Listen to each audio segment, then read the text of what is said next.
아마도 오늘날 가나안 성도라고 불리는 분들도 대부분 비슷한 경우일 것입니다. 도대체 무슨 일이 벌어진 걸까요? 그는 정말 하나님의 백성이길 포기한 것일까요?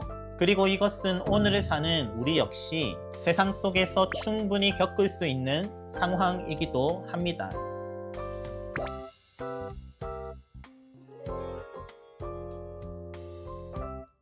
반갑습니다. 성경훈 목사입니다. 오늘 살펴볼 사무엘상 27장부터 29장은 매우 당황스럽습니다. 왜냐하면 한때 이스라엘을 위해 블레셋과 용감하게 싸웠던 다윗이 블레셋으로 귀화했기 때문입니다. 그것은 단순한 이주가 아니었습니다. 28장 1절에 다윗은 블레셋 사람들이 이스라엘과 싸우기 위해 군대를 모집할 때 아기스의 명령을 따라 참전했습니다. 이어지는 2절에 다윗은 스스로를 종이라 부르며 아기스 왕에게 충성했습니다. 도대체 무슨 일이 벌어진 걸까요? 그는 정말 하나님의 백성이길 포기한 것일까요? 실제로 당시 고대 근동에서 이주한다는 것은 종교를 바꾸는 것과 같았습니다. 곧 그 땅의 신 아래 들어간다는 의미였죠. 신이 땅의 주인이었습니다. 창세기 12장 1절에 고향을 떠나 하나님께서 보여주실 땅으로 떠난 아브람이나 룻기 1장 16절에 어머니의 하나님이 나의 하나님이 되시리니 라며 나오미를 따라간 룻이 대표적인 예이죠. 다윗 시대에도 마찬가지입니다. 앞서 26장 19절에서 사울 왕을 부추겨 다윗을 해하려는 사람들도 다윗에게 다른 신들을 섬기라고 했습니다. 하나님의 기업에 참여하지 못하도록 말입니다. 그리고 사울은 다윗이 자신을 살려주었음에도 불구하고 다윗의 기업을 인정하지 않았죠. 26장 25절에 그저 내가 큰 일을 행하겠고 반드시 승리를 얻을 것이라는 말로만 격려할 뿐이었습니다. 다윗을 잡을 마음을 돌이키지 않았습니다. 그런 면에서 자신을 부추긴 10사람들과 마음이 잘 맞았죠. 그렇기에 오늘 27장 1절에 다윗은 깊은 고민에 빠졌습니다. 이대로라면 사울에게 붙잡히는 것이 시간 문제였기 때문입니다. 그래서 그는 마침내 사울이 쫓아올 수 없는 블레셋으로 도망가기로 결심했습니다. 따라서 다윗의 이민은 종교적인 이유가 아니었습니다. 하나님을 떠나 블레셋 신을 섬기기 위해서가 아닙니다. 그저 이스라엘에서 이런저런 사람들에게 치이다 보니 밀려났을 뿐이었죠. 아마도 오늘날 가나안 성도라고 불리는 분들도 대부분 비슷한 경우일 것입니다. 신앙을 가지고 있지만 교회 공동체에 대한 어려움이 있는 것이죠. 더군다나 다윗은 이제 홀몸이 아닙니다. 3절과 같이 두 아내 아히노암과 아비가일이 있었습니다. 책임져야 할 사람들이 있었죠. 이전처럼 광야에서 막 살 수는 없는 노릇입니다. 그래서 가정을 안정적으로 꾸려가기 위해서는 현실적으로 집과 땅이 필요했고 어딘가에 정착해야 했습니다. 그렇게 다윗은 이스라엘을 떠날 수밖에 없었습니다. 종교적인 문제라기보다는 현실적인 문제 때문이었죠. 사람 문제, 가정 문제, 경제적 문제가 복잡하게 얽혀 있었습니다. 그런데 놀랍게도 블레셋의 가드왕 아기스가 다윗을 받아주었습니다. 원래 가드 사람들과 다윗은 칼을 겨누던 사이였죠. 특히 17장에서 다윗이 가드 사람 골리앗을 쓰러뜨린 사건은 가드 사람들에게 엄청난 충격을 주었을 것입니다. 그래서 앞서 21장에서 다윗이 처음으로 아기스 왕을 찾아갔을 때는 분위기가 좋지 않았죠. 21장 12절에 다윗이 아기스를 심히 두려워하여 13절에 미친 채 하며 그곳을 빠져나왔습니다. 그런데 이번에는 다릅니다. 27장 3절에 너무나 자연스럽게 가드에서 아기스 왕과 함께 했습니다. 뿐만 아니라 5절에서 다윗이 성읍을 요구하자 6절에 시글락을 주었습니다. 무엇이 다윗과 아기스 사이를 자연스럽게 만들었을까요? 그것은 바로 시간입니다. 사무엘하 5장 4절을 보시면 다윗이 30세의 헤브론에서 왕위에 올랐습니다. 앞서 사무엘하 2장 1절에서 헤브론으로 이주해서 4절에 곧바로 유다 왕이 되었죠. 사울이 죽은 직후였습니다. 그러니 타임라인을 보시면 오늘 본문 27장 7절에서 다윗이 블레셋에 1년 4개월을 살다가 헤브론으로 이주해서 왕이 되는 형식입니다. 따라서 다윗이 아기스 왕을 만날 때는 대략 28살 정도인 것이죠. 그리고 앞서 다윗이 골리앗과 싸운 때를 18살 정도로 잡으면 벌써 10년이 지났습니다. 그리고 다윗이 사울의 집에 그리 오래 있었다고 보기는 어렵기 때문에 앞서 21장에서 다윗이 아기스 왕을 처음 만난 지도 최소 5년 이상 지났을 것입니다.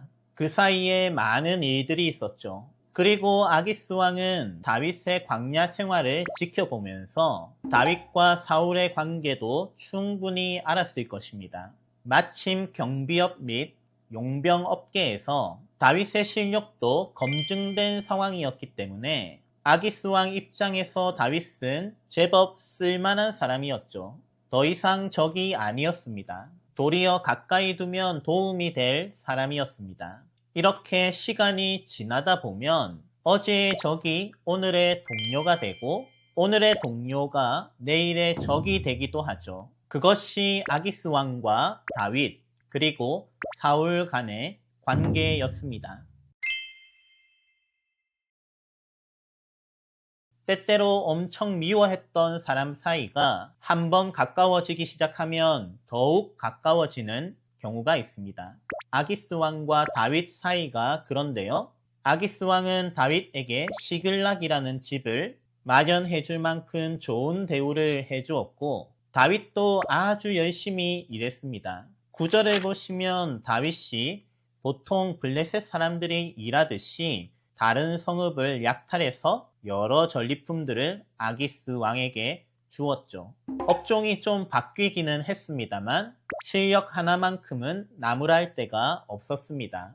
10절에 아기스 왕의 오늘은 누구를 침노하였느냐라는 질문을 볼 때 다윗은 매일같이 나가서 전리품을 가져왔던 것 같습니다. 특히 다윗은 아기스 왕에게 유다 네겝과 여라무엘 사람의 네겝과 겐 사람의 네겝, 다시 말해 유다 남쪽 지역을 약탈했다고 보고했기 때문에 12절에 더욱 다윗을 신뢰했습니다. 다윗이 자기 백성 이스라엘에게 심히 미움을 받게 되었으니 그는 영원히 내 부하가 되리라고 생각했었죠. 하지만 8절에서 다윗은 실제로 유다 사람이 아니라 구슬 사람과 디르스 사람과 아말렉 사람을 침노했었습니다. 그리고 9절에 그 사람들을 살려두지 않았다고 하죠.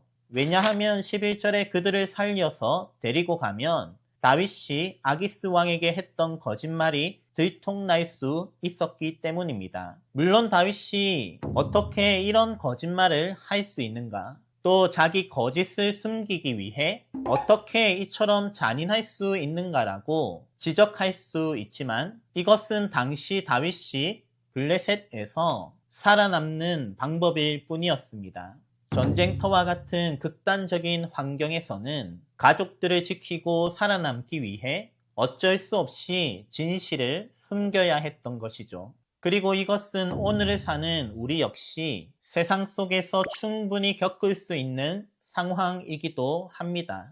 내 신앙과 양심은 이런 일을 하면 안 되지만 내 직장 동료나 상관이 그것을 바라거나 강제로 요구한다면 어떻게 할 것인가? 실제로 유대인들이 바벨론의 포로로 잡혀간 이후에 이런 갈등을 많이 겪었죠. 다니엘과 세 친구라든지 에스더 같은 인물들 말입니다. 그처럼 포로기에 있던 유대인들은 다윗의 블레셋 스토리를 읽으며 많은 부분에서 공감했을 것입니다. 정말 지혜가 필요한 상황이었죠. 하나님을 믿지 않는 세속적인 세상 속에서 자기 신앙과 양심을 지키면서도 같이 일하는 이방인 동료나 상관과의 관계도 잘 유지하는 것은 쉽지 않지만 반드시 해내야 하는 일입니다. 다윗 시대나 포르기 유대인들, 그리고 오늘날의 우리 역시 모두 같은 고민을 하는 것입니다.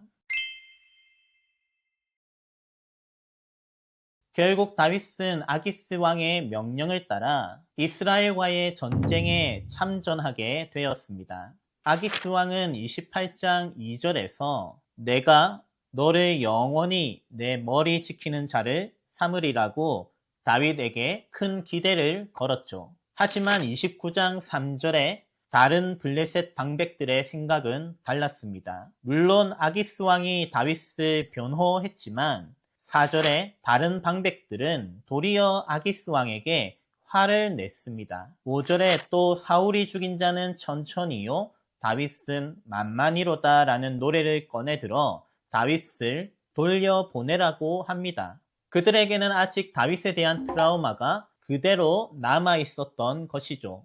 그래서 6절과 7절에 아기스 왕은 다윗을 잘 달래서 돌려보냅니다. 이때도 다윗은 8절에서 아기스 왕에게 엄청난 충성을 보여주죠. 이런 모습을 보면 다윗이 사회생활에 얼마나 능했는지 알 수 있습니다. 그야말로 어른이 되었죠. 9절에 아기스 왕이 다윗을 두고 내가 내 목전에 하나님의 전령같이 선한 것을 내가 안다고까지 합니다.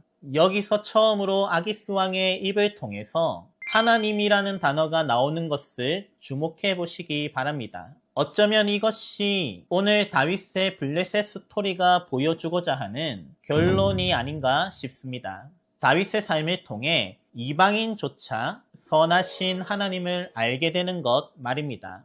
어떤 의미에서 이것은 다윗의 블레셋 선교처럼 보입니다.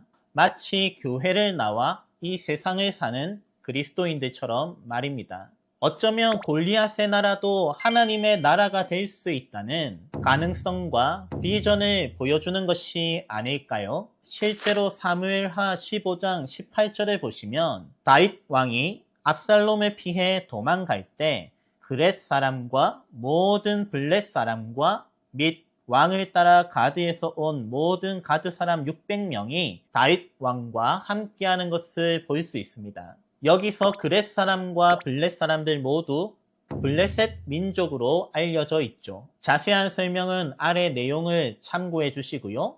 이처럼 가드 사람들을 포함해서 여러 블레셋 사람들이 다윗을 따라 예루살렘으로 올 정도면 블레셋에서 다윗의 삶이 어떠했는지 엿볼 수 있습니다. 자기 신앙을 지키면서 세상 속에서 여러 사람들과 어울리는 것은 결코 쉽지 않죠. 하지만 사람들은 우리의 삶을 통해 선하신 하나님을 발견할 수 있습니다. 사도행전 6장 15절에서 스데반을 본 사람들도 천사의 얼굴을 보았다고 하듯이, 그리고 오늘 다윗의 삶을 통해 아기스 왕이 하나님의 전령을 보았듯이 오늘날 여러분들과 저의 삶을 통해 많은 사람들이 선하신 하나님을 발견하게 되기를 소망합니다. 여기까지 저는 이만 다음 시간에 뵙겠습니다. 샬롬.